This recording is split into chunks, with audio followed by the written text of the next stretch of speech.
ఛత్రపతి శివాజీ విగ్రహ వివాదం తారాస్థాయికి చేరింది. ఓ వర్గానికి చెందిన వ్యక్తి విగ్రహంపై మూత్ర విసర్జన చేయడంతో చెలరేగిన గొడవ చిలికి గాలివానగా మారింది. విగ్రహాన్ని నీటితో శుద్ధి చేస్తున్న ఓ వర్గంపై మరో వర్గం దాడికి దిగడంతో పలువురికి గాయాలయ్యాయి. ఇక దీనిపై మరింత సమాచారం మా ప్రతినిధి సునీల్ తెలియజేస్తారు. సునీల్, చెప్పండి.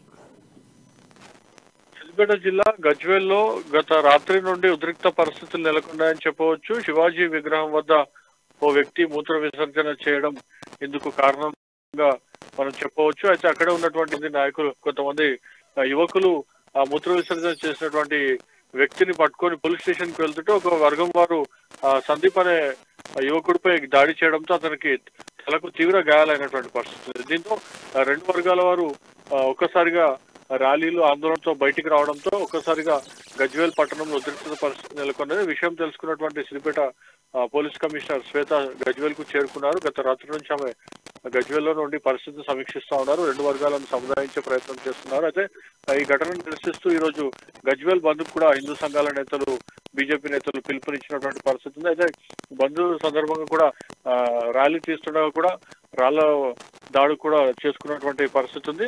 ఈ నేపథ్యంలో ఇదే ఘటనకు సంబంధించి ముగ్గురు వ్యక్తులను అరెస్ట్ చేసి రిమాండ్ కు తరలించినట్టుగా కూడా కొద్దిసేపటి క్రితం సిపి శ్వేత మీడియా సమావేశం నిర్వహించి కూడా చెప్పినటువంటి పరిస్థితి ఉంది. అయితే ఈ సందర్భంగా సిపి శ్వేత ఒక విజ్ఞప్తి చేశారు.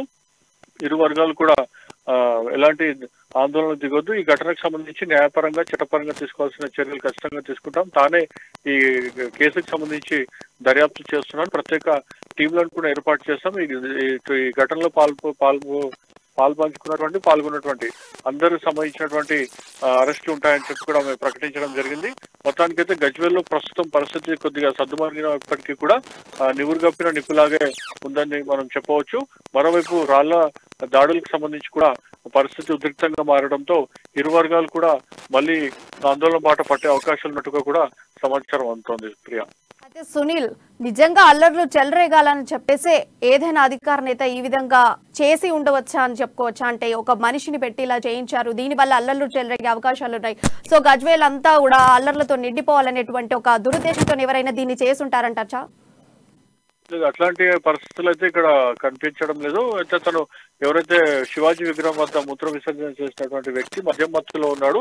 అయితే ఆ మద్యం మత్తులోనే ఈ ఘటనకు పాల్పడ్డాడని చెప్పి కూడా ప్రాథమికంగా తెలుస్తోంది. మొత్తానికి ఆ వ్యక్తిని కూడా అరెస్ట్ చేసి రిమాండ్ కు తరలించినటువంటి పరిస్థితి ఉంది. అయితే మొత్తానికి ఈ ఘటనలో ఇంకెవరైనా ఉంటే కూడా ఖచ్చితంగా చర్యలు తీసుకుంటామని చెప్పి కూడా కొద్దిసేపటి క్రితం సిద్దిపేట సిపి శ్వేత కూడా ప్రకటించినటువంటి పరిస్థితి. మొత్తానికి ఈ ఘటనలో ఇంకా ఎవరి పాత్ర ఉంది, లేదంటే ఇంకేమైనా పరిస్థితులు ఉన్నాయా, పూర్తి కోణంలో అన్ని అంశాలను పరిశీలిస్తాం. ఖచ్చితంగా ఎవరున్నా కూడా అరెస్ట్ చేస్తాం, చట్టపరంగా చర్యలు తీసుకుంటాం. ఎవరు కూడా శాంతి భద్రతలను విఘాతం కలిగిస్తే చూస్తూ ఊరుకోమని చెప్పి కూడా పోలీస్ కమిషనర్ శ్వేత హామీ ఇచ్చినటువంటి పరిస్థితి ఉంది. Priya, thank you Sunil for updates.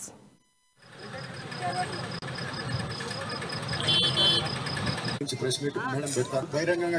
Press అంటేనే బహిరంగం, అది మీ ముందు వాళ్ళ ముందు పెట్టేది కాదు. ప్రెస్కు అది లైవ్ అయిపోతుంది. దయచేసి ఇప్పుడు కూడా మాకు సహకరించండి, ప్రశాంతంగా మా పని మమ్మల్ని చేసుకుని. మీరందరూ ఇంతవరకు చేసింది అందరికీ, మాకు తెలిసింది అందరికీ కూడా తెలిసింది. దయచేసి ప్రశాంతతకు సహకరించండి. ఇంతకు మిగిలిన ఇది నా ప్రార్థన, రిక్వెస్ట్.